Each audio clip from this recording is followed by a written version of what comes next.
Depuis tout jeune, déjà, je suis passionné par le football. Déjà, mon père était sélectionneur de l'équipe de l'Union soviétique, mon grand-père était entraîneur de l'équipe nationale de l'Union soviétique et mon arrière-grand-père était également entraîneur de l'Union soviétique. Comme quoi, être entraîneur, ça se fait de père en fils et de génération en génération.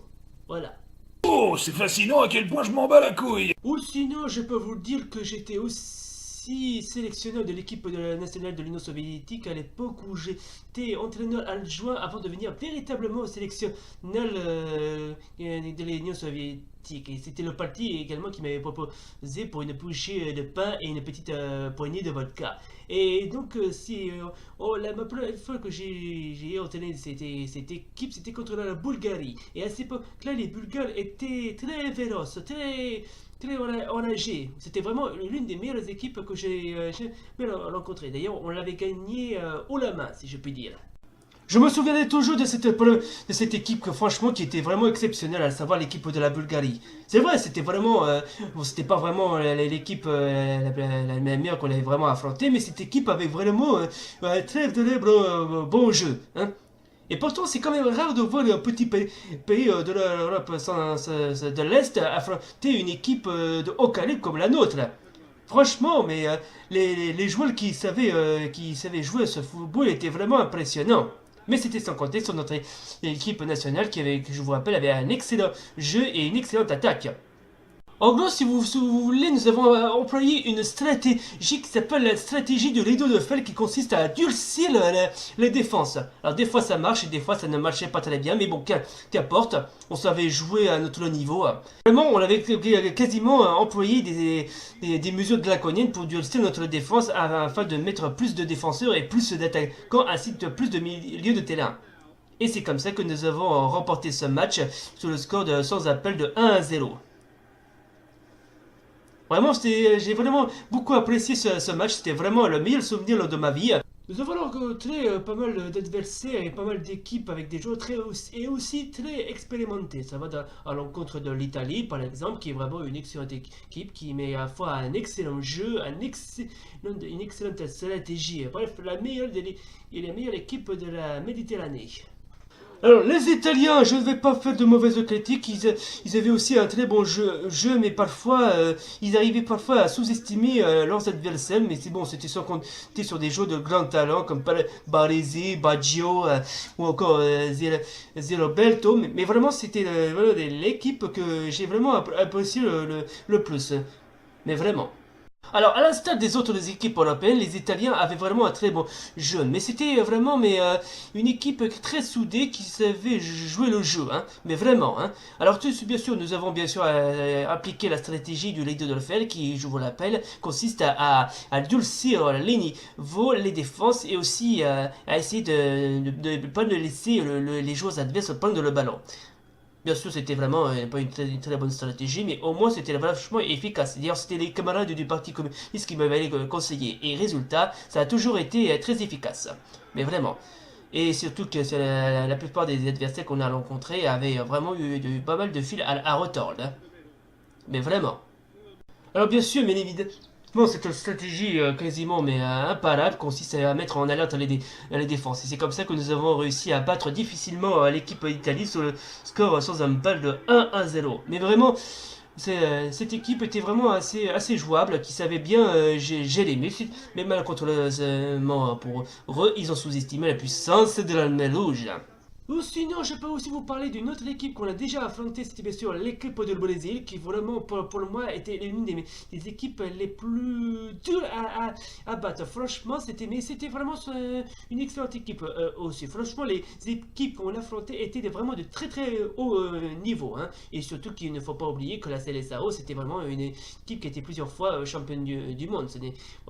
Franchement, c'est comme si vous allez affronter, je sais pas, l'équipe des, comment dirais-je, l'équipe de l'Argentine, mais là c'était vraiment pas pareil. Mais sauf que les équipes sud-américaines avaient vraiment, comment dire, avaient un excellent jeu et en plus c'était le genre d'équipe qui savait très bien maîtriser le ballon.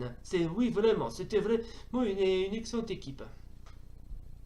Alors, l'équipe nationale du Brésil, ou la Seleção, comme on l'appelle, était vraiment une équipe vachement soudée. C'était l'une des meilleures équipes on avait vraiment affrontées après l'Argentine.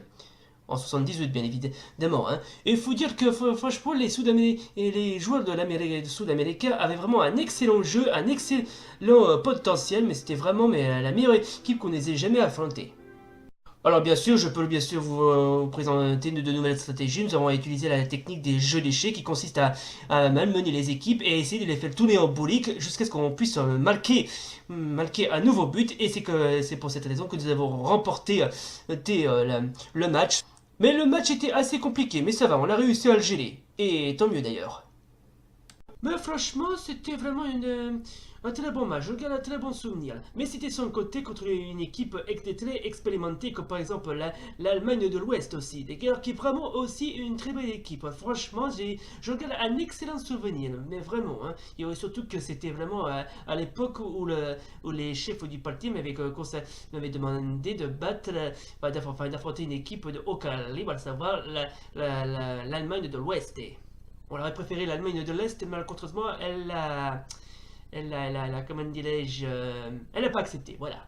Alors, l'équipe de la sélection de Ouest allemande était vraiment une très bonne équipe, mais vraiment la meilleure équipe européenne que nous avions affrontée. C'était vraiment le choc entre l'Europe de l'Ouest et l'Europe de l'Est.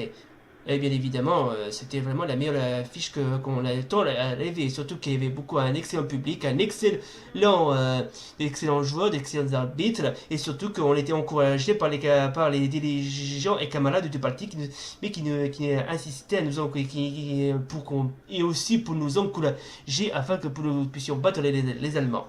Hein. Ah, c'était vraiment un très bon match. Je regarde un très bon souvenir, franchement.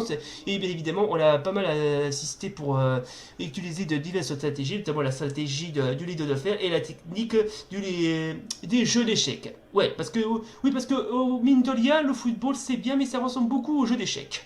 Alors bien évidemment, les Allemands ont réussi à nous surprendre, mais c'était sans compter sur notre gardien un petit peu maladroit. Mais même si on était mené pendant la deuxième mi-temps, c'était sans compter sur nos joueurs de talent qui réussit à égaliser. Bien évidemment, c'est les camarades du parti qui nous avaient demandé de choisir les propres joueurs. Parce que c'est nous qui sélectionnons les meilleurs joueurs de toute l'Union soviétique. Et c'est pour ça que nous avons réussi à battre difficilement l'équipe de l'Allemagne de l'Est sur un score mais vachement élevé de 1 partout. Bon, c'était pas vraiment une victoire, c'était un très bon match nul. Oui, tout à fait. Alors bien sûr, évidemment, on a bien sûr essayé d'autres stratégies, notamment les mêmes, la stratégie de leader de fer suivie de la stratégie du jeu d'échecs.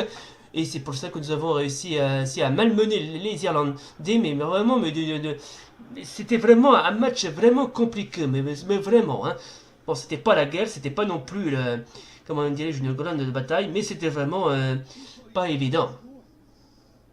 Et surtout que je veux pas dire ça, mais les Irlandais ont vraiment un excellent jeu, tout comme leurs voisins anglais, mais ils ont vraiment une excellente expérience en combat, une excellente expérience au jeu de tir, mais vraiment. Hein. Mais bien sûr, évidemment, il arrive parfois de sous-estimer leurs adversaires, et c'est pour ça que nous avons malmené cette équipe d'Irlande sur un score mais vachement intriqué.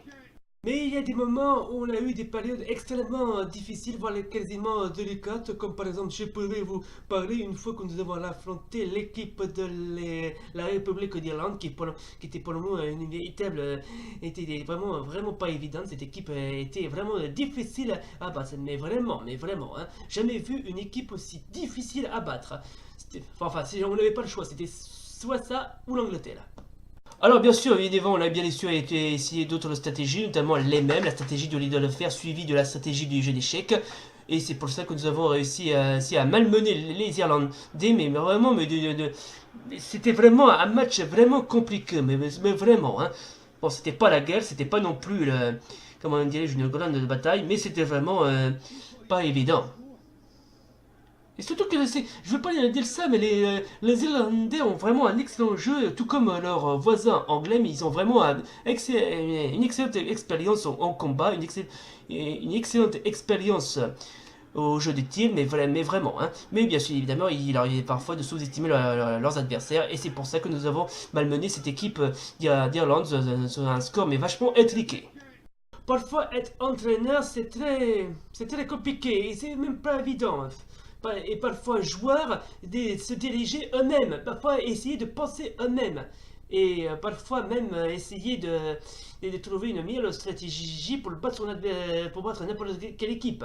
J'aurais bien voulu essayer de, comment dirais-je, engager Zangief, mais c'était un Street Fighter, on n'a tout de même pas engagé un Street Fighter, c'était complètement con. Bien sûr. Bref, après que l'Union soviétique est totalement partie, j'ai décidé de venir non pas entraîner de l'équipe officielle de la Russie, mais plutôt entraîner l'équipe de deuxième division. Parce que les équipes de deuxième division réussissent beaucoup moins que les équipes de première division. Mais franchement, c'est pas mal non plus. Hein. Voilà, c'était donc mon histoire. J'espère que ça vous a plu. Si vous a plu, n'oubliez pas le pouce bleu et l'abonnement. Et d'ici là, salut! Et à bientôt!